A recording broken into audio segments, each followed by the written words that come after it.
Асан байсан нь тэр өнөөдөр хэдүүлээ. Галзуу баян наазад их мэдлээ гэх бол. За тэгэхээр яг энэний тухайд хэм болон 18 онд гарсан одоо тий галзуу баян наазад гэх тэр киногаар нь бол анх үзээ тийм үзэгөө их гоё мэдрэмж аваад надад таалагдсан. Тэрнээс тэрнээс хойш доо 6 жилийн дараа номын уншд юм байна. Номон дээр болохоор кинон дээр гараагүй холон зүйлс гарсан. Кинон өөрчлөсөн номоо ерөөхдөө хамгийн сайнаар илэрхийлсэн болов гэж бодчих.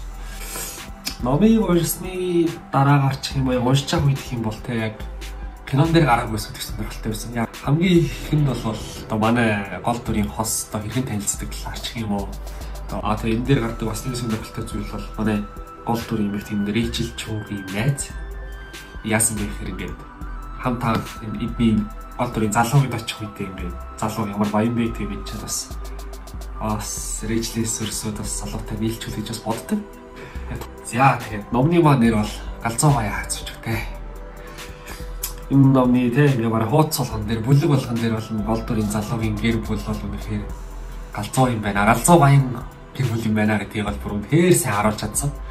Тэгээ эдний гэр бүл бол их мэдлэлтүүдийн ойрын гэр бүл биш. Эдний гэр бүл яг жигхэр мэдлэлтүүд юм байна гэдгийг тэгээд харуулсан.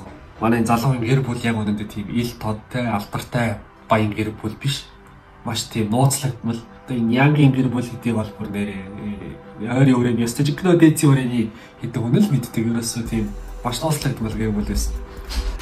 Тэгээ номон дээр гарч байгаа чухал санаанууд гэх юм бол анх энэ ном маань ер нь кино маань эхлэхдээ те арьс өнгөний ялгуурлаа эхэлдэг. Тэгээ киног нь үзчихсэн бол те эхлэхдээ ингээд ер нь арьс өнгөний ялгуурлах гардаг те баян ядуугийн ялгааг харуулдаг. Тэдгээрийн харилцааг харуулдаг. Номон дээр ч гэсэн энэ бүхнийг илүү дотор харуулсан байна. Тэгээд эдгээр хүн зэдүүдийг бол зохиолч маань маш тийм хөвгчлөлтэй хөнгөн байдлаар харуулж чадсан. За тэгээд та уншаад үзээрэй.